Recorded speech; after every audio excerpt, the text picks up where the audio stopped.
কারো সামনে মাথা নত করা যাবে না একমাত্র কে ছাড়া? আল্লাহ রাব্বুল আলামিন ছাড়া। আল্লাহ তাআলা বলেছেন লা তুশরিক বিল্লাহ ইন্নাশ শিরকা লাযুলমুন আযীম।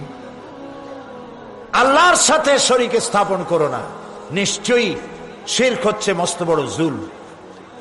এরপরে আল্লাহ রাব্বুল আলামিন আরো বলেন মান ইউশরিক বিল্লাহি ফাকাদ হারামাল্লাহু আলাইহিল জান্নাহ ওয়া মাওয়াহুন নার ওয়া মা লিয-যালিমিনা মিন আনসার। কেউ যদি আল্লাহর সাথে শিরক করে তার জন্য জান্নাত বেহেশত হারাম। শুনতেছেন ভাইরা, লক্ষ্য করতেছেন? কেউ যদি আল্লাহর সাথে শিরক করে তার জন্য আল্লাহ নিজেই বলছেন আমার